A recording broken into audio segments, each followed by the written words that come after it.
Kia huri a ke tātou I nāia nei ki te kōrero kia Jack Thatcher, koia te kai whiriwhiri Māori, ara I te wāhanga Māori o te whare aitua I tauranga. Tēnā koe, Jack. Tēnā koe, Shane. I tua atu I rā kōrero kātahia no tātou kārungo ake, he aha ngā kōrero o te wā? I tēnei wā ka mea atu ki a koe me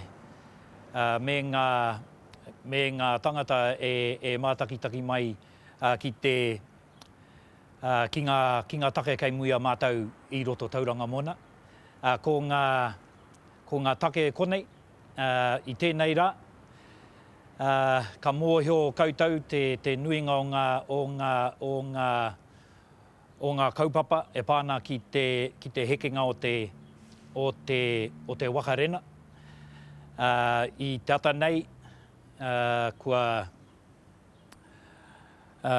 heke te kei o te waka keiraro, keiraro I te moana. Tērā he wā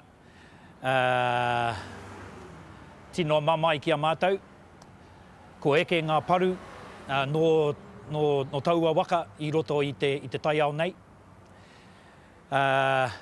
Kua rere ngā waka rererangi I runga rā ki te mātakitaki te nuinga o ngā paru I roto I te moana.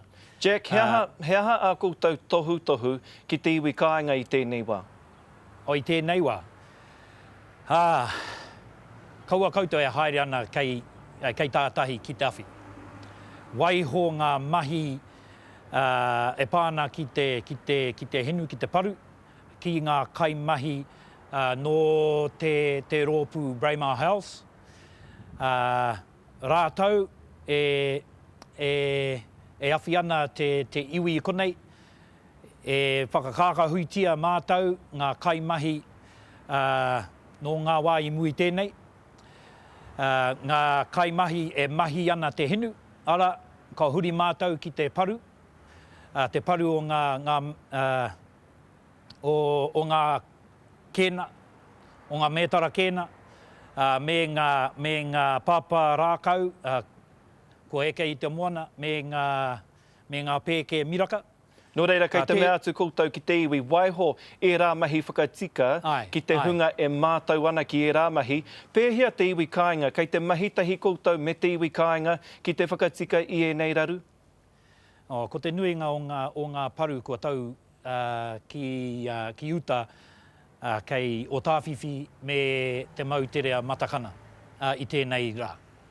I ngā rā a muri, kua heke ngā paru I ngā ki uta ki mai o tāwhiwhi ki pāpāmua. Jack, aroha mai, engari koe rā te wā kua whakaritea ki a tāua, kua pau, engari kei konei mātou e whakaaro nui ana ki a koutou ki a kahara, ne? Kia ora Shane.